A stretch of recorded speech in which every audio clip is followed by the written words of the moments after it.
All right, man. What's going on, everybody, man? Happy Friday. We is back. It's time for the transfer portal frenzy, man. Look, it is so much going down right now, man. Pete Nico's been breaking news. We've seen him doing the thing. Hayes Fawcett, Matt Zenitz, Chris Hummer. Everybody's been talking about news in the transfer portal and obviously free agency. So it's been exciting, man. We're gonna break down it all on the show for today. We're gonna start obviously with Georgia Tech and the latest that's going on there and about several players that are obviously going to be going to Tech in terms of just visits and everything like that. So we'll break that part down and make sure y'all guys interact with me, man. Let me know how you feeling tonight.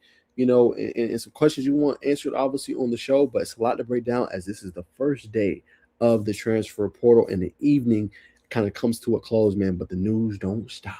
The news don't stop, man. So let's go ahead and get into it. And we'll go ahead and start off with Georgia Tech. So I'm gonna go ahead and pull that up for you guys here in just a moment.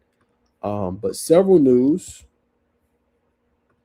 Pull up Chris Hummer. Let's see what we got.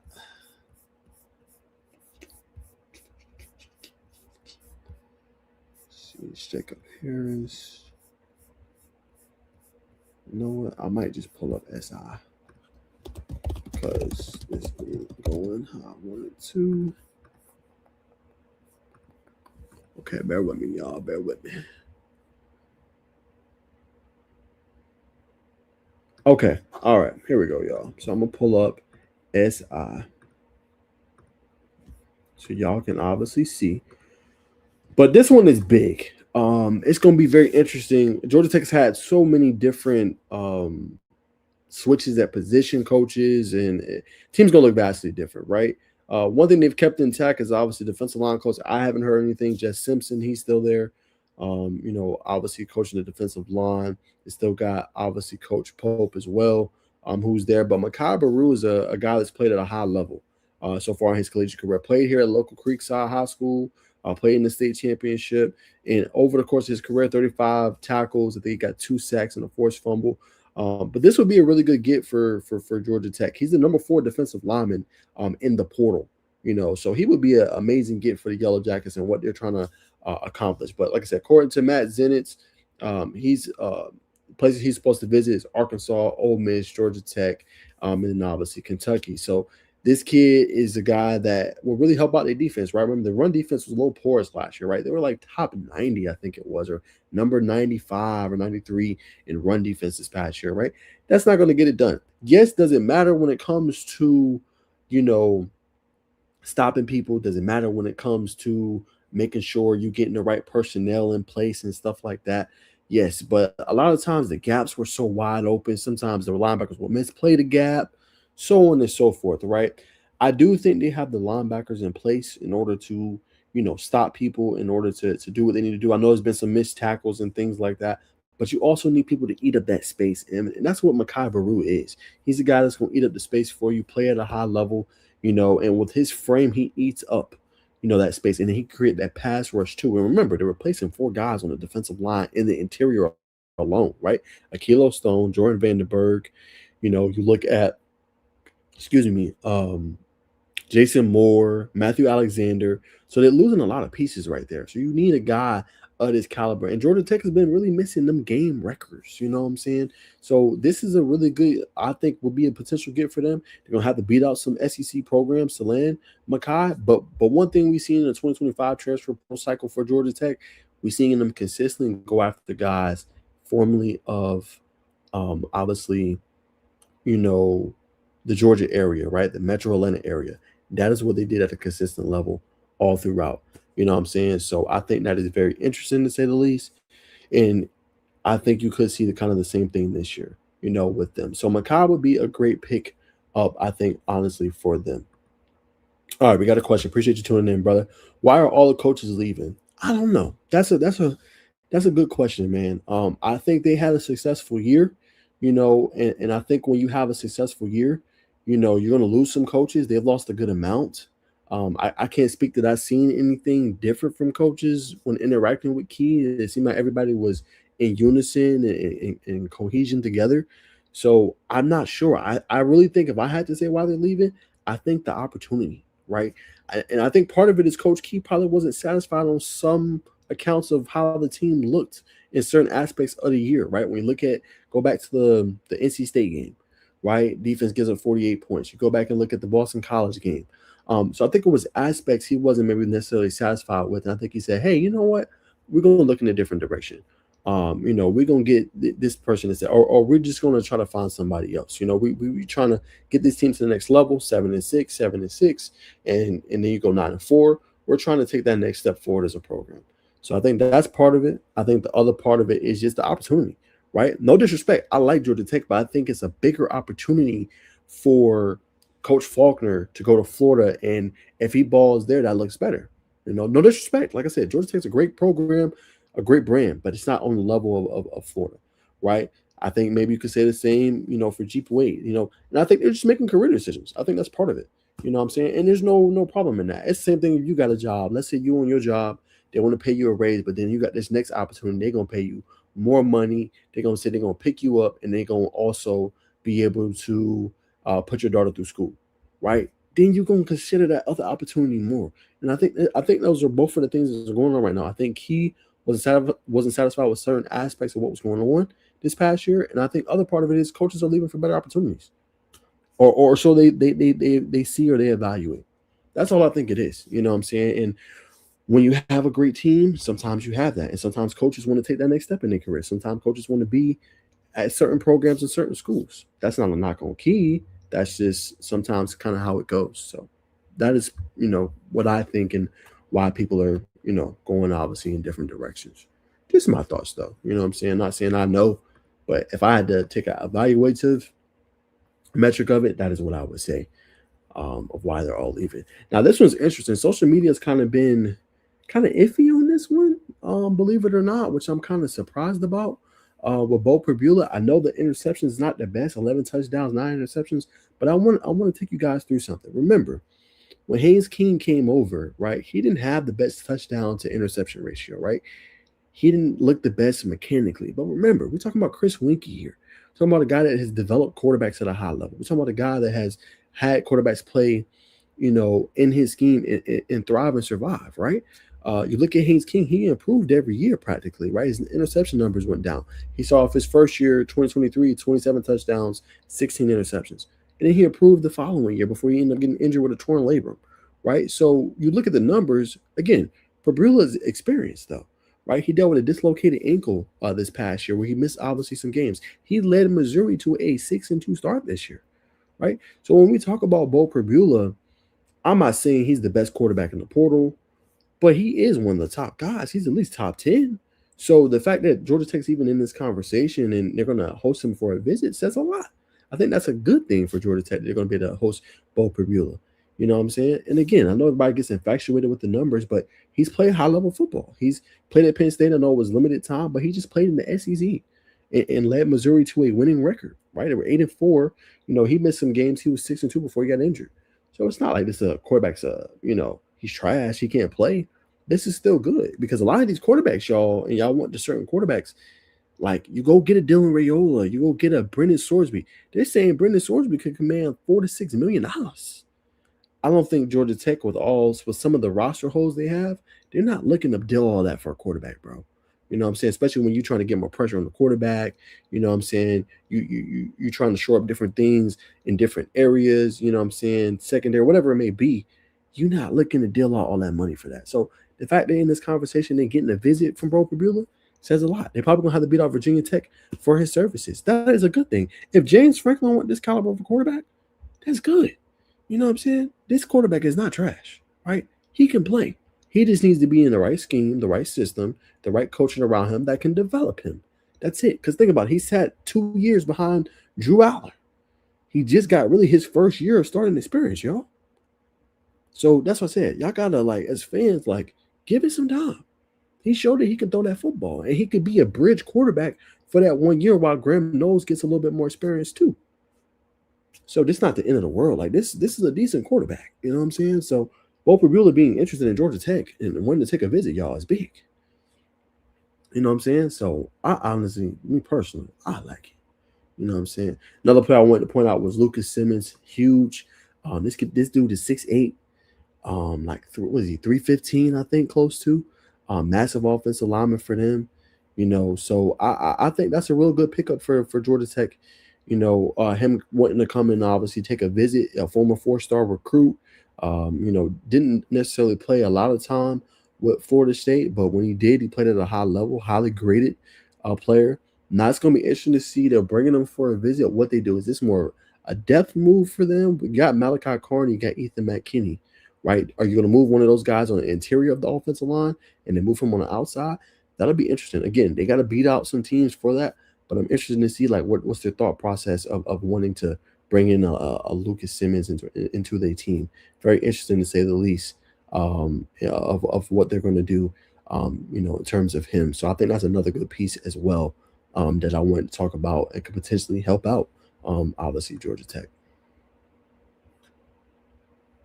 All right, let's keep it rolling. There's one more player I wanted to talk about. Jason Jenkins, formerly of Tennessee, played several seasons there before going to Florida State. Again, didn't have like the most gaudy numbers. I think 17 tackles this year, a couple sacks and things like that. But a veteran piece, you need it. You need a veteran piece on that defensive line.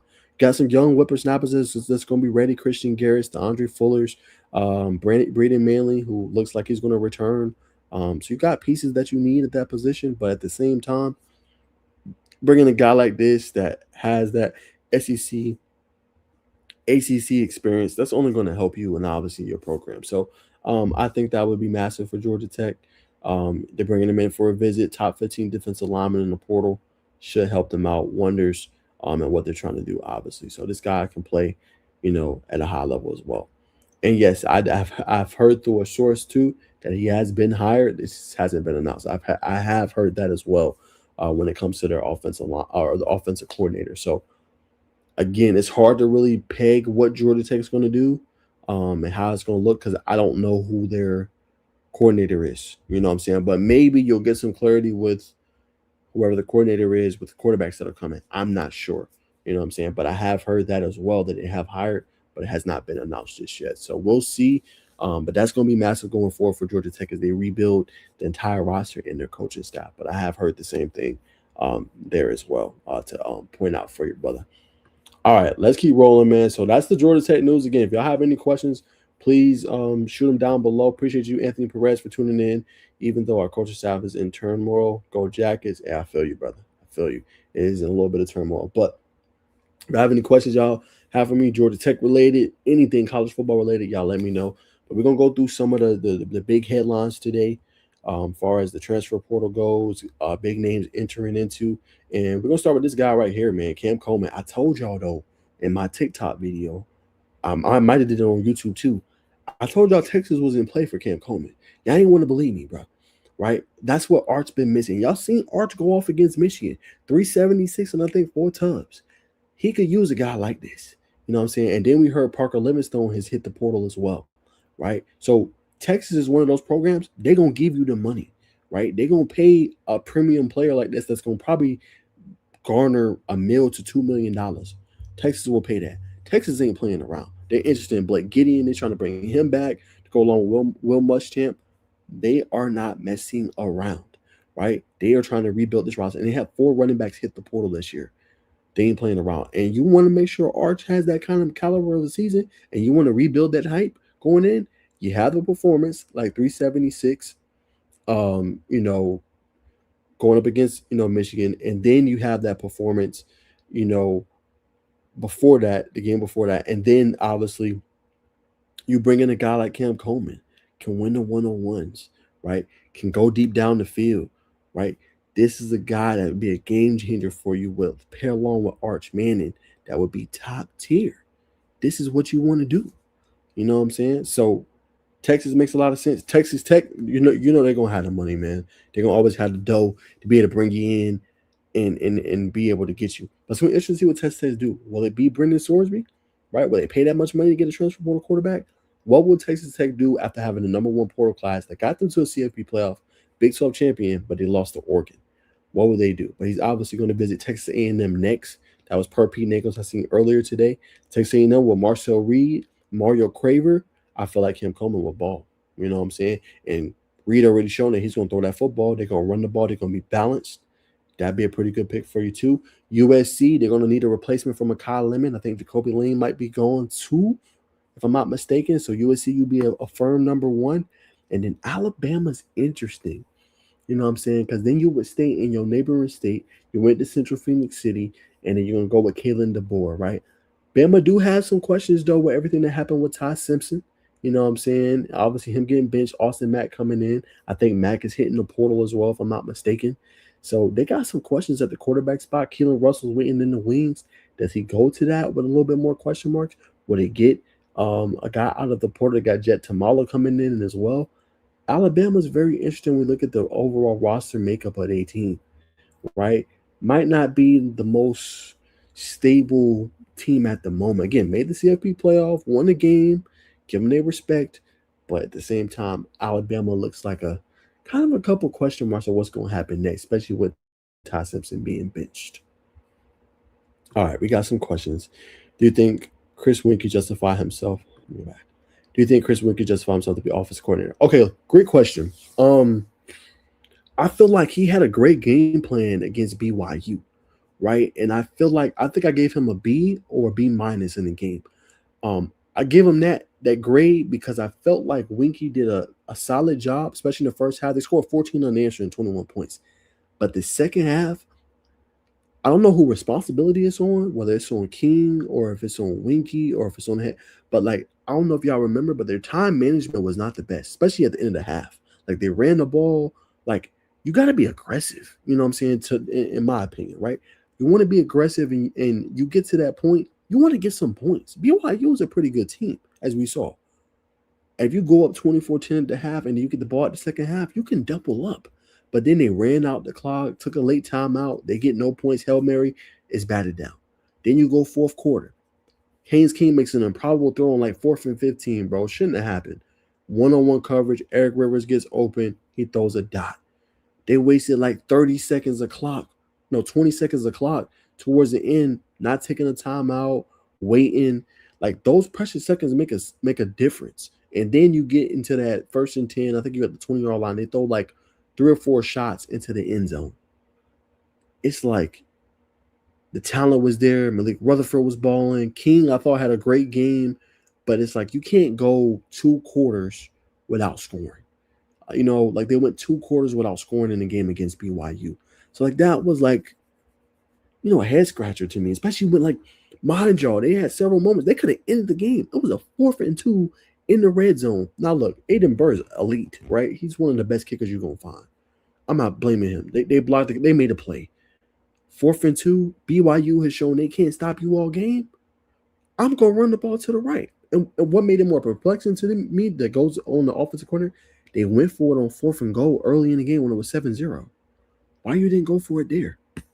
That's the part I understand. So I feel like Winkie has shown like he can call the right plays.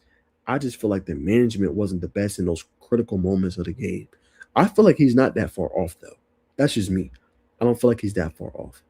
I feel like, he could be a potentially good coordinator. I just think those little nuanced things a little bit, he kind of struggled with. Just my personal opinion. You know what I'm saying? But I think one day can he be a coordinator? For sure. Definitely can be a coordinator one day for sure. I think he's proven that enough. But off of that game, I'm gonna say no, not yet. I think a couple more down his knots, down his belt, sure. Right now, nah. You sound like you're hoarse. You're fighting something. No, Mace Nancy. I'm not sick. I do not have the flu. No, the flu's going around. No. I don't know why my voice sounds like that, but I don't know. Maybe, you know what? I'm gonna get up. I'm gonna drink water. Maybe that might help it. Let's see.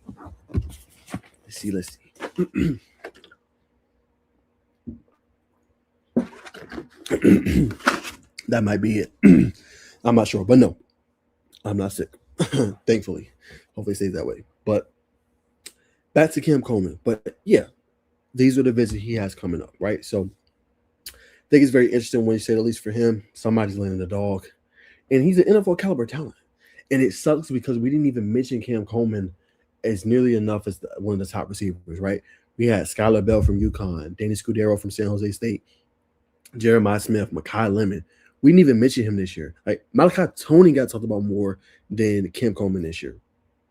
You know what I'm saying? That's a problem. And it's not necessarily his fault because Auburn's just, excuse me, they've went through quarterbacks. They went through Ashton Daniels. They went through Jackson Arnold, which pretty much got Hugh Freeze fired. And I don't blame him for wanting to get a new place, new start, new head coach. Hey, I'm gonna see what else is out there for me. To me, if he really wants to like ball and do what he needs to do, I'm gonna be real with y'all. I think the landing spot to me, I would say Texas, USC, Texas A&M. Bama's cool, but I don't know what Bama got going on at quarterback. Especially after you bet him one of the biggest games of the year. I don't know. I don't know about that one. That one I'm a little eh. I'm a little iffy about. You know what I'm saying? But nonetheless, man, we're gonna see what's gonna happen with him. Let's see. It was another one I wanted to hit on with y'all. Oh, this one right here. Oh my gosh. Now, forgive me. I am a Hurricanes fan, but this is making me feel so good. This make me feel so good, man. Like Rasheem Biles, bro. Like this dude is so good. It don't even make. It's not even funny. Dude had like nearly over 200 plus tackles in his career with Pittsburgh. Hard hitter, can gets interceptions. Like the tandem of him and Kyle Lewis, like next level, bro. Like two elite players for them, bro. You know what I'm saying? Dude is like that. And he's perfect for like my Miami Hurricanes and moving forward. And we getting the guy, even if it's for a year, like he breeds Miami Hurricanes to me. He breeds the physicality like we like to play with. He breeds the hard hitting, the anything that we want to do and we want to get. Like Rasheem Biles is that, bro. You know what I'm saying? So I love that he's visiting us. This is fantastic. I hope we'll see what happens. Obviously, he's gonna visit tomorrow on Saturday. But this will be a great guy, great find to have in the building. I seen what he did at Georgia Tech. Lord had one of his best guys. I think he had like 13 tackles in the game. Hey, I think the right situation for Rasheem Biles, he gonna be in the league. You know what I'm saying? That's all this is for him. Find a situation that you can go to. You can get a little bit more on the map, and you're gonna be league bound. That's how good he is, bro. He is that elite. So I love to see that he's visiting my Hurricanes. Yes, I do. Yes, sir. I can't wait to see what happens next for him. All right. So Rasheem Biles set to visit my Hurricanes. We'll see what happens coming up next. All right, there was a couple more I wanted to hit on. Okay, now I did this one on my TikTok, so I'll be short. But I told y'all called me crazy, but I told y'all, and I'm not even trying to talk mess, right? Maybe the kid can play, you know what I'm saying? But I told y'all like, yo, Ole Miss want to be good this year. Start QB1, Trinidad Challenge. I said that. Start QB1, and we seeing what they doing. I see the game last night. That boy was special. That boy was, Lord, and crazy part, he did that to Georgia. Georgia. Like, come on, bro. Georgia was playing like probably one of the like one of the best defenses in the country. And he did that. Wild. And y'all called me crazy when I said that at the beginning of the season. Like, cause I think it was a game he missed. It might have been second game of the season or something he missed. Trinidad came in, he balled. I was like, he should be the starter going for. Nah, she don't know ball. Nah, she don't. And now we see. Now for Simmons, he needs to go to a spot that he can play. It's pretty simple. Unfortunately, he had an injury that kind of derailed him. Trinidad's playing at this unreal level. That really hurt him, you know. So for Austin Simmons, he needs to align somewhere where he can go play.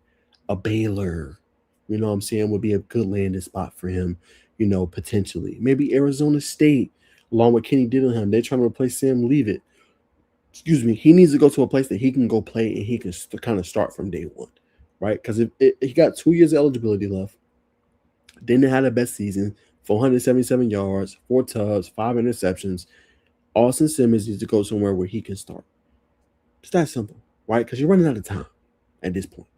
You know, now I ain't saying he ain't talented, but he's another one of those guys. He needs to be put in the right scheme, the right system that can get the most out of his talent. Point blank clear. If he can do that, I think he'll be just fine. You know what I'm saying? But for him, that's what needs to happen. All right. All right. This is the next one I want to talk about with y'all. Malcolm Simmons, the dog. Now, the teams on here don't make too much sense to me. You know what I'm saying? Now, Texas A&M does make sense, right? Going down there with obviously Marcel Reed. We talked about Cam Coleman potentially being an option too. The Arkansas and visiting, I don't really understand. Like they kind of in flux. They did hire Ryan Silverfield, but it's like the Razorbacks. I don't know. Like I don't feel like that fits Malcolm at all. Like to me, like they like to run the football. He's an explosive receiver when he touches it. Don't really make sense. Same with Kentucky. Like another team that ain't been really known for offense, more defensive minded. No more Mark Stoops. I don't know, bro. Like the best one there is Texas A&M. It just feels like it should be more teams that should be trying to have Malcolm visit because, like I said, he's a next level athlete and player. This one's gonna be interesting though, but I'm not the biggest fan of those two. You know, you can maybe even throw Ole Miss in there. That'd be an interesting one to go as well with the expulsion because they're gonna lose some of their weapons this next season. So um I don't know. I just ain't love the three. I like Texas A&M, but the other two. But maybe Malcolm wants to play SEC ball. He didn't got a good taste of it with Auburn. Maybe he wants to stay in that conference and play SEC ball. You know, but it'll be interesting to see, man. But that is who Malcolm Simmons is visiting. Very interesting to see what's going to happen next for him. All right, now, this is another one. Now I got a chance to cover Virginia. If y'all don't know, I covered Virginia on SI as well. Trell Harris had a really good year for them, dominated this past year. 59 catches, 847 yards, 5 tubs this year. All ACC caliber player. I'm surprised to see him transfer, right? To a degree, like Chandler Morris, what's going to happen next with him? Is he going to get the extra year eligibility?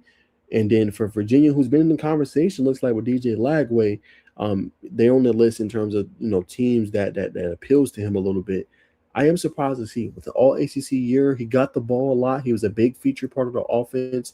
Him and obviously Jamari Taylor, who declared for the NFL draft. I am a little bit surprised to see him hit the portal. Right, one more year. Be interesting to see where he goes. Moving forward because there's a lot of talented receivers in the portal.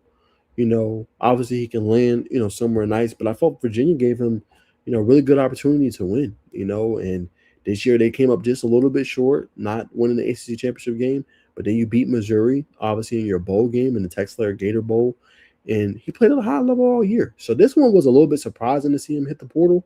I thought maybe, he stayed running back one more time after the year that he had, but one more year eligibility. Be interesting to see where Trell Harris lands, but definitely a big blow for Virginia after he was a big part of it, big part of their resurgence, their resilience this past year. I was a little shocked, though, just to see him hit the portal. That kind of shocked me a little bit, you know. All right, here go another one we can talk about, man. Khalil Barnes, man, this is interesting. And it feels like to me like Georgia got an inside track here, right? Because I know he's from Georgia area, right? I know he's from Norfolk Coney. Played several seasons, 3 seasons at Clemson. I know some people feel like, oh, well, Najee regressed. He's not the same player. But I feel like him going to Georgia to go with KJ Bolden for one more year, that would help out Georgia a lot. Like some of those busts we seen in those plays. Khalil Barnes, one of those players you can coach up and he can play at a high level. Now I know he had a viral moment with Dabo, like he was just tuned out. I get it. I feel y'all, but it feels like him in Georgia, that would be a good fit for him. He's going to visit the Bulldogs. And like I said, it'd be a little bit of a homecoming for him because then you get to come back home. Your folks can see you. Georgia, we know year in, year out is a pretty good football team. Won under the SEC championship. Came up short, unfortunately, to Ole Miss in the Sugar Bowl. But obviously, Georgia's a team that's consistently always there, especially under Kirby Smart, and they win the big games. They just unfortunately lost this one. But I think he would help them out a lot. And what they want to do in terms of rebuilding that defensive secondary with some young guys that emerged. They got better. The DeMello Jones, the Ellis Robinson. Again, they didn't have the best game against Trinidad. But again, this was a defense that got better and better and better. So, I mean, Barnes would be a guy, if you're Georgia, you definitely want to have on your team. You definitely want him to be a part of your roster. And will probably be a pretty good fit. So we'll see. He's going to visit Georgia tomorrow and then Ole Miss this weekend. On Sunday and Monday. So he's going to be an interesting one to continue to monitor and watch before the portal cycle is over. Now, another one I wanted to talk about was Jalen Mbakwe. Man, y'all remember him in high school? Jalen Mbakwe was so good, y'all. It didn't make no sense. It wasn't even funny. Like, bro was doing everything. Quarterback, receiver, defensive back. And then he goes to Alabama and plays defensive back for a season and then flips over. Because, like, they had so many guys, right? And it is a crowded room over there at Alabama. Xavier Brown, he'll be a junior next year. Then you had, obviously Dijon Lee, who took a big step forward this year, but didn't really see the field a lot. I didn't see Mbakwe a lot this year, right? It was Isaiah Horton, Ryan Williams. Like he wasn't looks like as involved as he was a year ago. Not the same player looked like Jeremy Bernard, but we didn't see Mbakwe. So he's in a situation where I think he's good. I think he's explosive. 5-star recruit for a reason. He just got to land in the right spot. You know what I'm saying? And somebody's going to take a chance on him. You know what I'm saying? But I think it was smart for him to move on. I think it was smart for him to see his other options and explore, and I think he's going to be better for it in the end. You know, but teams I can think of that could use him and is Clemson. You know what I'm saying? That'd be a good little spot for him. Them airing the ball out, getting to a deep threat like this that can take the top off the defense. Miami, we need another weapon outside of Malachi Tony next year after we graduate some people. I know we got some Morian Wingo coming in, but getting Mbakwe in there, that'd be a good move for us as well. Tech could use him potentially. I think he'd be a great add. You lost so many receivers. He'd be a good addition to the team and to the program. You know what I'm saying? So I like Jalen Mbakwe. I think he'd be a good fit there too. Can go out west to USC. They could use more weapons. So it's gonna be interesting to see where he lands on his feet. But again, he was a 5-star for a reason. And I think he's gonna be a guy that a lot of people need to talk about more. But again, tough time at Alabama, but I think a guy that lands in the right spot, he'll be just fine. No doubt in my mind. All right, so that's Mbakwe. Let's see if there's any others I wanted to hit on that was massive. Let's see. Okay, I'm going to hit this one too. This is a guy I remember. He played here in Georgia, y'all. This is Nakai Davenport. Played for USF. Young guy, 98 carries, 612 yards, 7 touchdowns. He tore it up here in Georgia at Roswell with several elite players. Underrated back. I definitely think he should be playing, Power 4 conference play. And we see it all the time. We see Louisiana Monroe. Like you go look at Ahmad Hardy. That's where he came from, Raging Cajuns. And he goes and balls with, Missouri year one, right? I think the Davenport can have a similar kind of a year. Like he can go play for, an Arkansas. He can go play for, a Vanderbilt and ball out. So it's going to be interesting to see where he goes. Definitely was a very fun joy to watch when he was in high school, but a player with a lot of talent, good burst, good speed, good contact balance, can catch the ball out of the backfield, can do a little bit of everything. So this is going to be an underrated get, but a real gem for somebody in the portal. But I did want to talk about him. He's another guy that's going to be very interesting to see, where he ultimately obviously lands. Let's see. I think that was it for like the major news.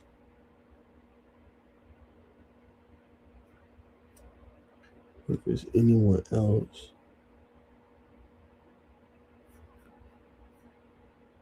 Let's see. All right, let's hit transfer portal. 247 Sports. Let's see. Hit the portal real quick. Let's see who they got as the top rated player available.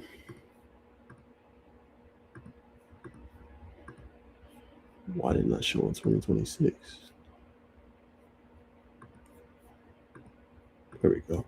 All right, let me share this tab with y'all. As y'all can see, transfer portal.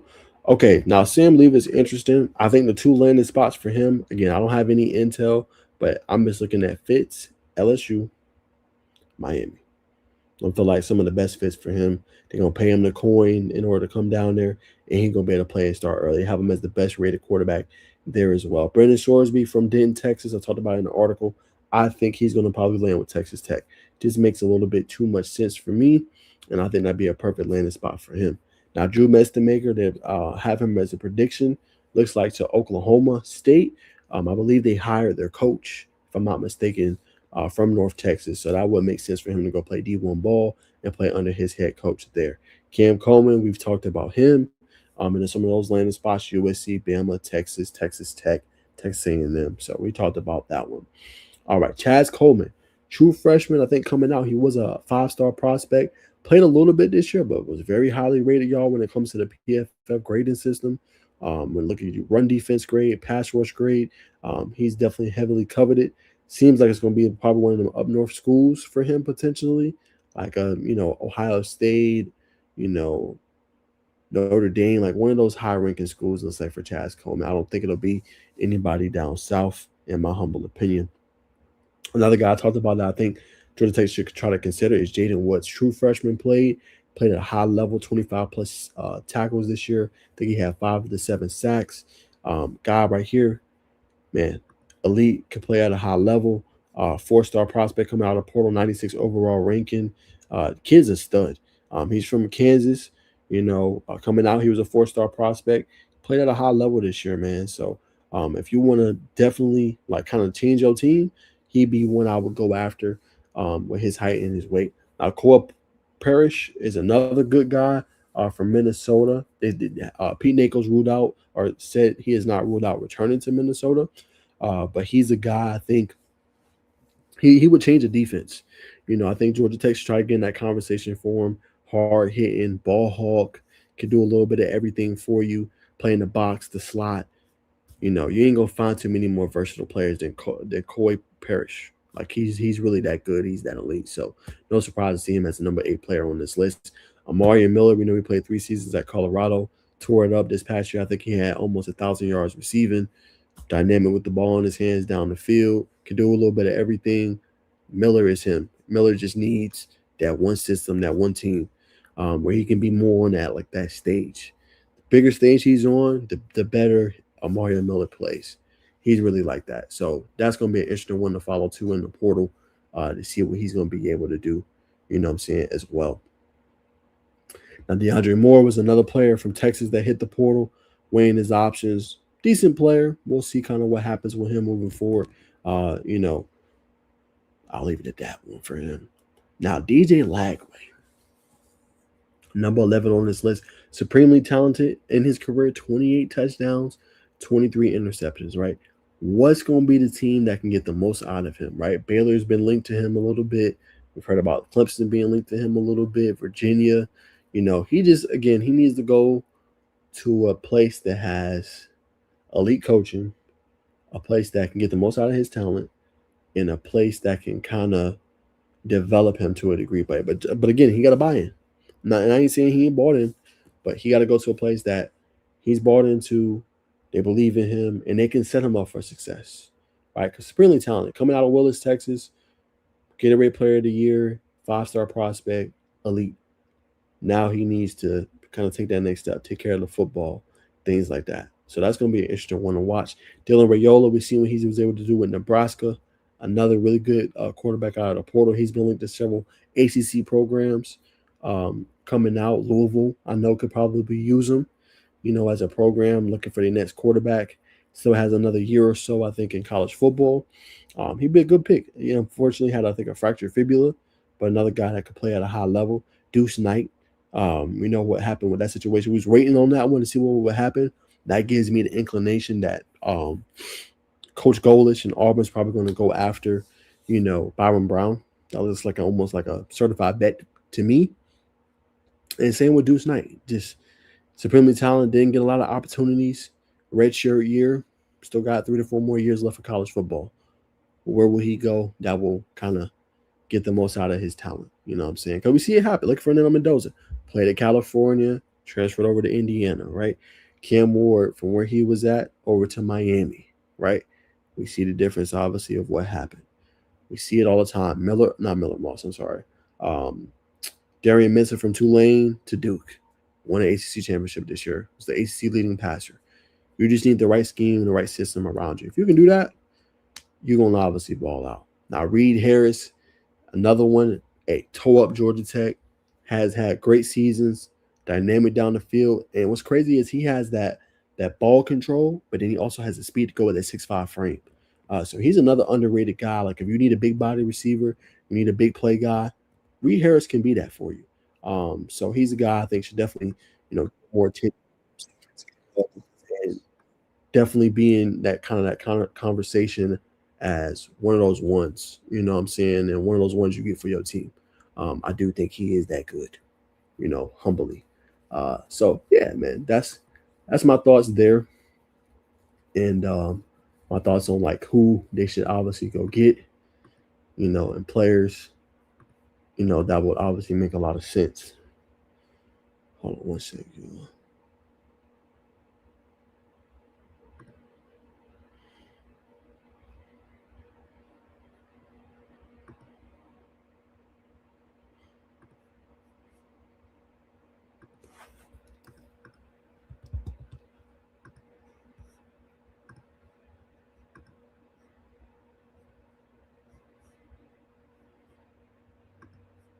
I'm trying to find this next one. Forgive me, y'all. One sec.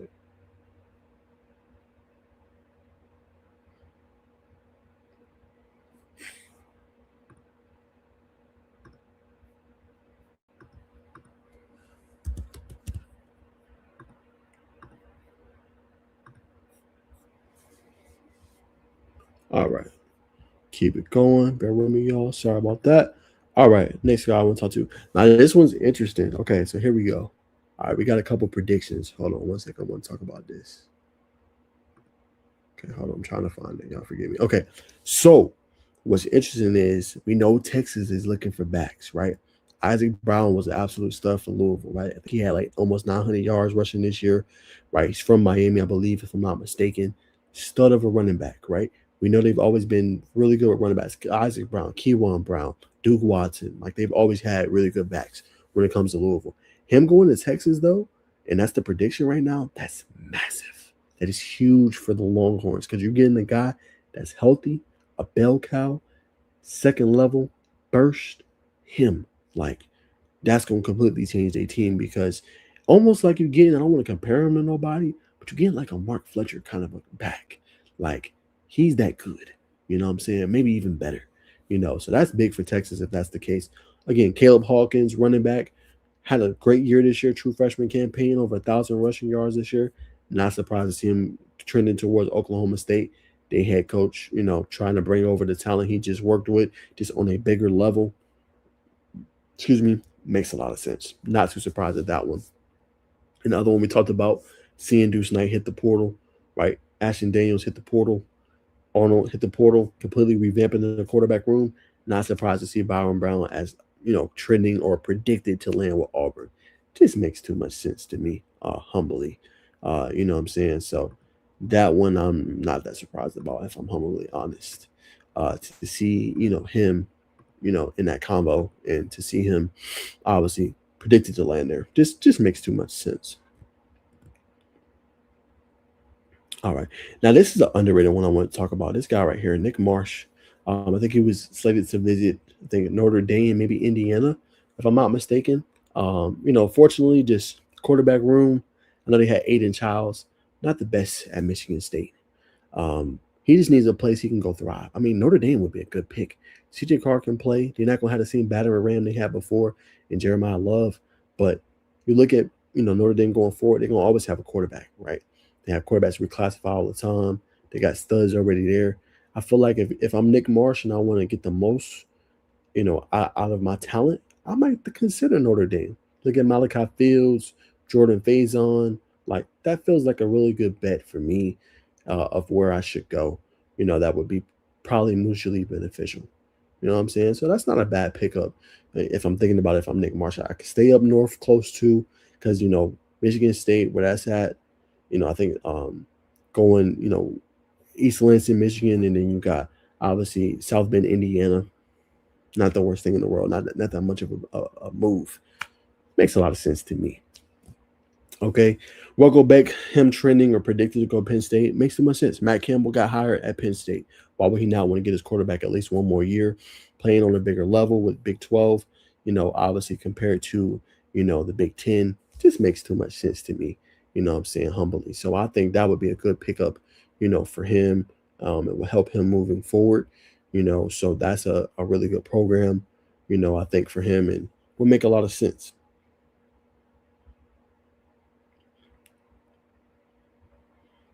All right, now this one's interesting. I seen some stuff on Hollywood Smothers, so I want to talk about him too. Now, really good back, right? He was in that combo. I think it was like four guys. It was him, Jamari Taylor, Haynes King. They was all in that conversation. Haynes King's the quarterback, obviously, but leading rushers in the ACC conference this year. He was in that combo. He consistently was doing that. For obviously they program in 18. So I think this would be a really good pickup for Florida State because like they had to replace Gavin Sawchuk, who's obviously leaving. They do got a young back in Usman Kroma, who they're going to probably build around. But you're going to need another running back in there to be that 1-2 punch. Because remember, running backs play a very hard position. They get hit a lot. So you need different backs in there that can, you know, spell them a little bit. You ain't got to put all that pressure on you, right? You ain't got to be, getting all those hits and that contact on you, right? Hollywood Smothers would be that. Alabama wouldn't be a bad bet. I think Jam Miller might be out of eligibility, if I ain't mistaken. So they could use another back as well to go with it. Daniel Hill, I gotta see like his eligibility. I'm not too sure off the top of my head, but that would be another good pickup. I think for them as well. So he would be one I would continue to obviously watch out for. But Florida State wouldn't be a bad option for Hollywood. This kid can play as well and at a high level. So whoever gets him gonna be getting another dog. Dealt with some injuries this year, but really a top back and a guy that can play at a high level, in my opinion. Let's see who else that one to hit. Now this one is interesting. Let's talk about Josh Hoover, TCU. He's predicted to go to Indiana, right? Now Hoover, y'all, he had a pretty good season this past year with a TCU. Now I don't know what it is, but it's something with Kirk Cignetti. Like he always gets a really good quarterback out of the portal, right? Look at this year, Fernando Mendoza. The year before that, I think they had Curtis Rourke. And then you get Josh Hoover, who just played a junior season, and another guy that can be kind of like that plug and play. Now, I don't know if he has that same it or has that same kind of moxie that a Fernando Mendoza has, who's kind of putting himself in that top 5 conversation for, I think, the draft that's coming up, obviously, in the spring. But Hoover's pretty damn good, y'all. 3,429 yards passing, 29 touchdowns, 13 picks in a top 30 QBR. Hey, Hoover can play. Got to bring down the turnovers, y'all, obviously, and things like that. But that would be a very interesting pick for Indiana, a team that's continuing to take steps forward. And the reason they have, y'all, is because they're getting top players. They're getting some of these gems in the portal, and they're bringing them in, and they're playing at a high level. So that'd be an interesting pick as he's predicted to land with Indiana, I'm saying, in this portal cycle. That'd be very interesting to see him with Kirk Cignetti. Has a really good defense. You got Roman Hemby, got D'Angelo Pons, dogs all over the place for Indiana. That'd be a really interesting one to say the least. Okay, let's see the other one. Now, this is one I want to talk about. This is a kid I like. I like Eugene Wilson III. I think very underrated. I know Florida got rid of like 2 of their receivers, this past year, who ended up moving on. Those 2 receivers, I think off the top of my brain, Nashawn Montgomery and obviously Eugene Wilson, and they kept Dallas Wilson and Vernon Brown III. But another guy just needs those opportunities, y'all. Really good player. Show some different flashes, I think, in the spring game. They could play at a high level. I think that's a guy. Be interesting to see where he lands. If I'm Georgia Tech, I'm interested. You know what I'm saying? That'd be a guy. Hey, let's go pursue him. Let's see what he can bring to the table, to the fold. How can he help our program? How can he elevate our program? He's a guy. He just needs opportunities. Eugene Wilson can play at a high level. So I really like him and what he can bring to the table. It's going to be interesting to see who pulls the trigger on him. Notre Dame, I would be interested. Indiana, I'm interested. What I'm saying? Eugene Wilson can play. Top player, to say the least. But for Georgia Tech, Wyatt Young. Now I don't know if he's going to land with Oklahoma State and follow some of his buddies, but kid had a great year. I mean, fantastic year with the program. Played at a high level. Another guy went for over 1,000 yards this year. Led him. Like, he's another one that should definitely be on like the radar if you're Georgia Tech. Hey, let's bring him in. We lost so many people. No Malik Rutherford, right? We don't have him anymore. We don't have, this guy anymore. Eric Rivers, Dean Patterson, Malik Rutherford. We don't have those guys. So that was another guy I thought should definitely, be in that convo should definitely be one that you consider that you should go after. You know what I'm saying? Another one that can play at a high level. Um, Other one I want to talk about, Jay Crawford. Where does he land? Another stud in the portal. 4-star, in the portal. Really don't do him justice though, because he do everything. He blitz. He can tackle on the open field, cover 1-on-1. He can play the slot. He can play the boundary. I mean, he can do whatever you need him to do. So he's gonna be interesting as well. And if I'm a DB coach or hey, we got cornerback problems, I want him. I might have to pay a little bit of a premium for him, but you talk about some of the best cornerbacks available in the portal. It's Crawford. Like, he really is him, and he's physical. You know what I'm saying? And he can do whatever you need him to do on the gridiron. You know what I'm saying? He's like that. You know what I'm saying? He's like that. So I think that's one, that should be talked about more. That's kind of being slept on a little bit. And I definitely think, he's one that people ain't talking about nearly enough. You know what I'm saying? People ain't talking about nearly enough. So that's one I think people should talk about more. For sure. All right. Let's keep going. A couple more, man. And this one's been flying under the radar, and that's Boo Carter. Boo Carter hasn't been talked about nearly enough. But he's a guy I really like. I know he's had some problems, y'all, with Tennessee, in the coaching staff, and it didn't go like really the best, in my humble opinion. But he's a guy. He's supremely talented.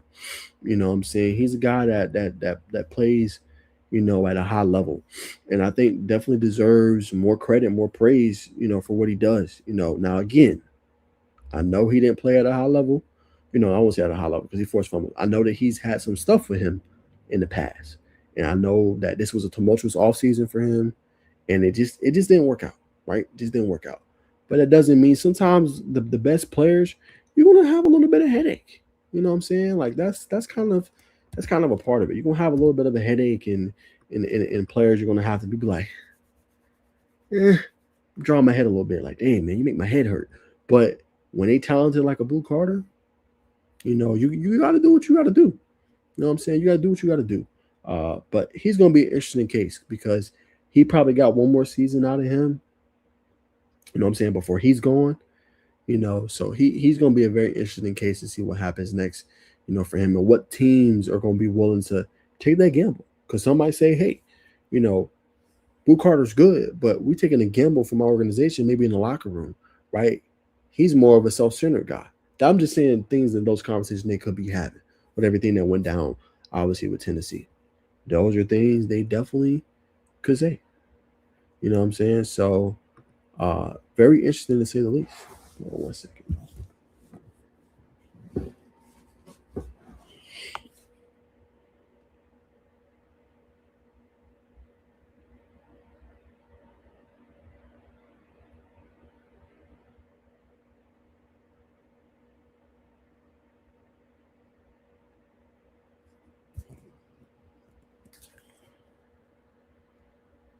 One second, y'all. Hold on. Just got this text, boss. Sorry.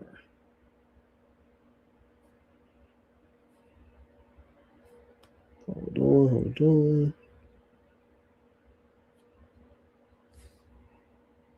Yeah.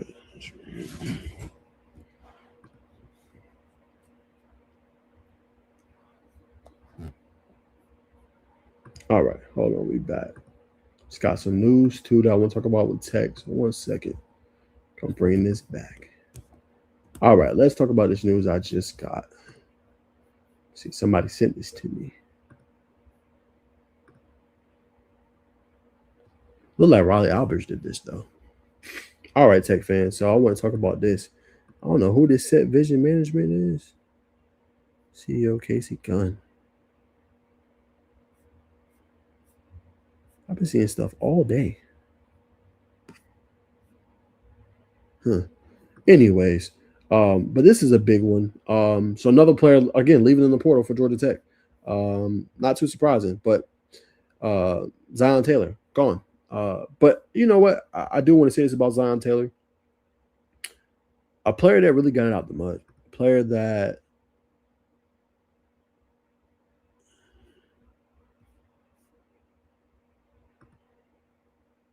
hold on, yo, why is this thing?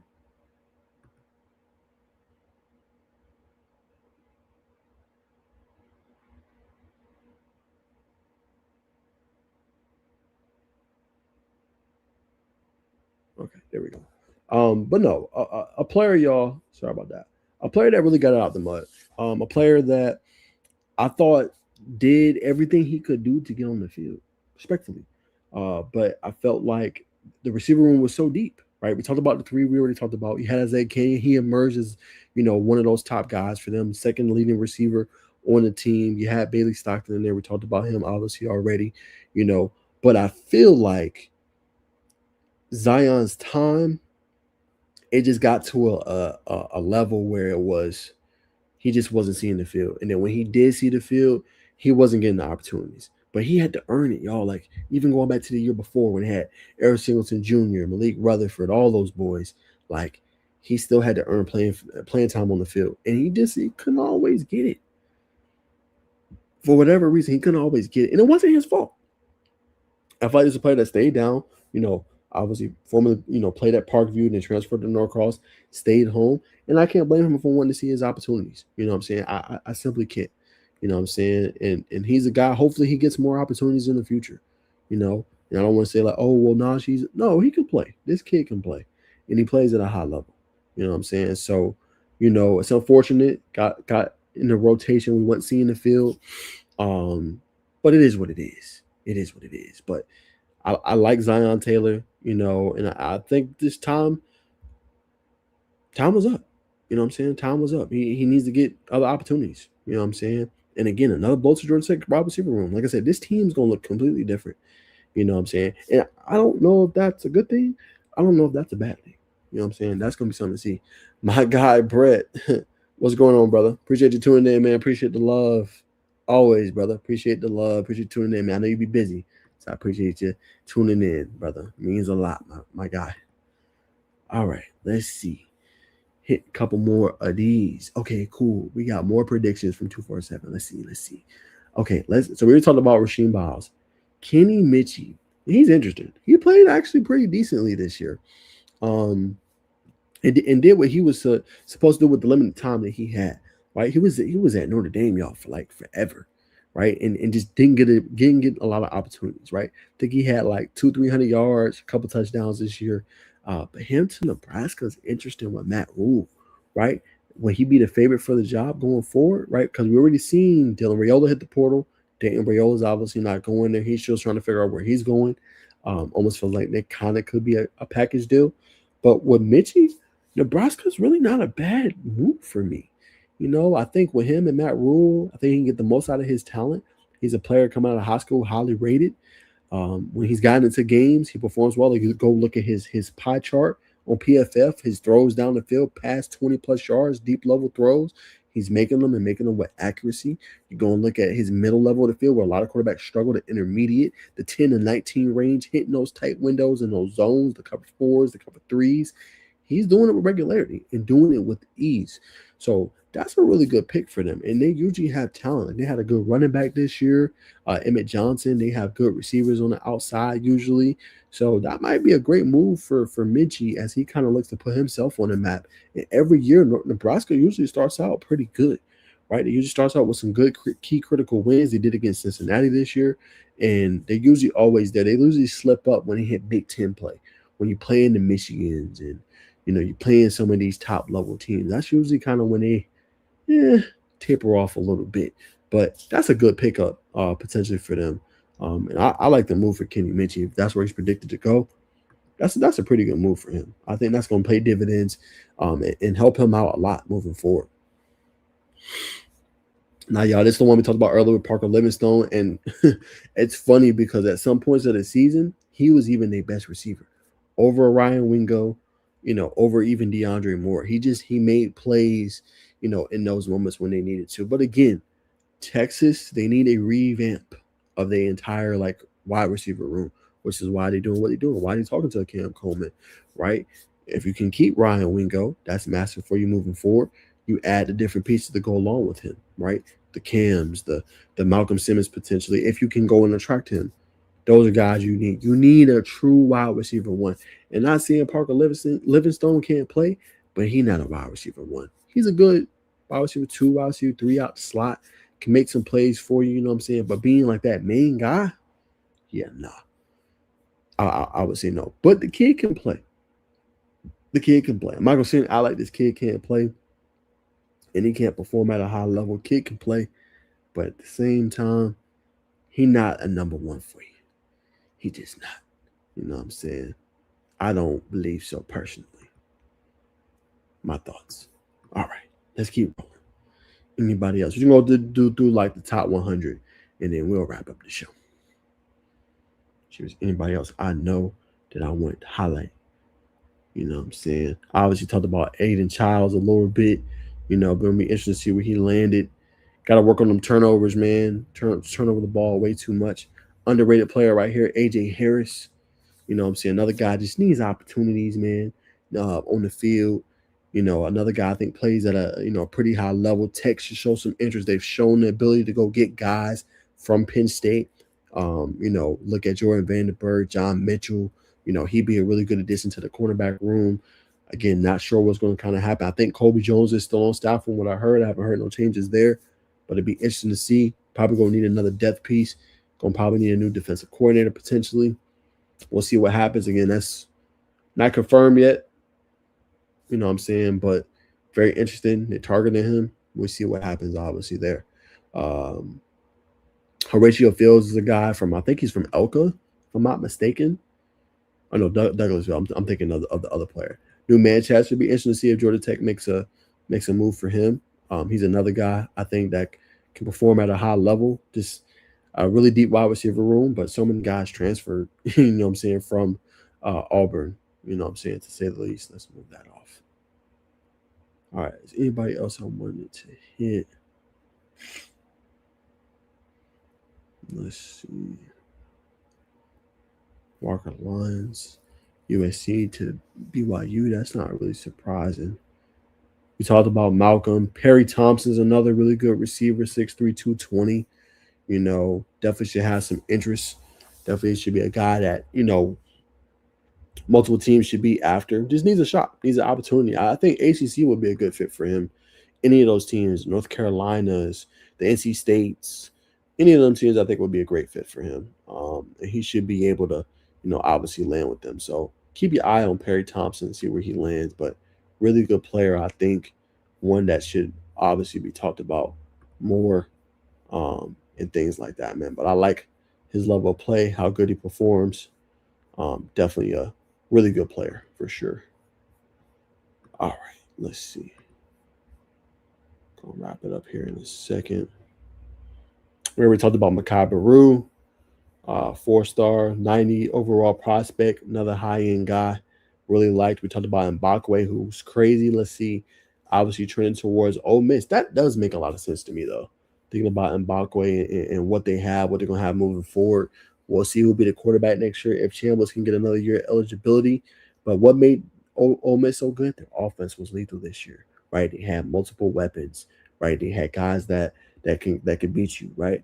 You look at Wallace III, Hilton Deuce Alexander, Caden Lee, Deshaun Stribling. Like, they just had dudes all over the field and tough to stay in front of them, for all them quarters.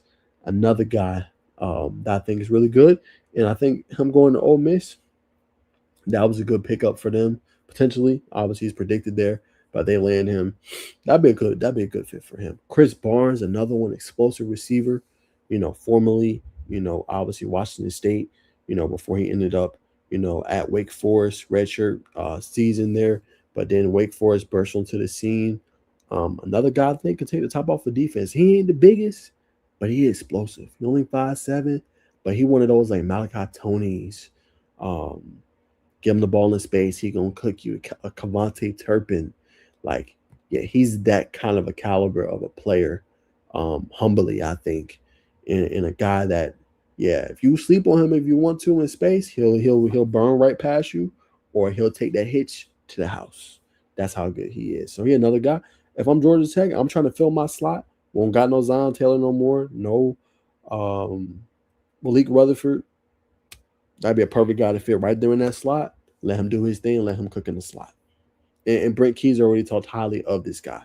So that would be one I would be after as well. We talked about Bo Perbula. Know about him. I know how some fans felt. I kind of gave my take on that. Philo to Florida makes a lot of sense. I still think they're going to add another quarterback. He's supposed to visit this weekend, so not too surprising to see that. He's going to go follow, obviously, his offensive coordinator that recruited him in the first place. So that one's obviously not too, non-surprising to me. Carter Bowley, seeing his name a little bit earlier. See if there's anybody else I can hit. Trey Bound the third, Old Dominion. Dylan Edwards is back in the portal again. Remember, he played at Colorado. So he's going to be back in the portal. Be interesting to see where he lands. CJ Baxter, will he be the same player after that ACL injury? Some Texas fans don't believe he is anymore. So he'd be another player to watch to see where he lands in the portal. Jelani Thurman's an underrated guy. Langston Hughes. If I'm Coach Key, I'm thinking about it. The reason I say that, you need a big pass-catching tight end. They're going to get the blockers, and they got a young guy, Nathan Agame, who's really good. That they got in the 2026 class, excuse me. But they need a pass-catching tight end, a guy that can go over the middle of the field, the seams, down the field, anything. Just be kind of that safety blanket for the quarterback. Take a little 2-3 yard route, turn it into 10, 15 plus yards. Thurman played a little bit, with Ohio State, but he didn't play, I think, necessarily nearly enough as he maybe should have with the Buckeyes. So that's something. If I'm Coach Key, probably won't be that expensive. 6'6", 250. Could be a good asset to my program. And he's from Langston Hughes High School. Homecoming. That was a big thing for them in 2025. Last but not least, Javon Buggs. Another weapon wide receiver for Florida State. They was able to keep Deuce Robinson.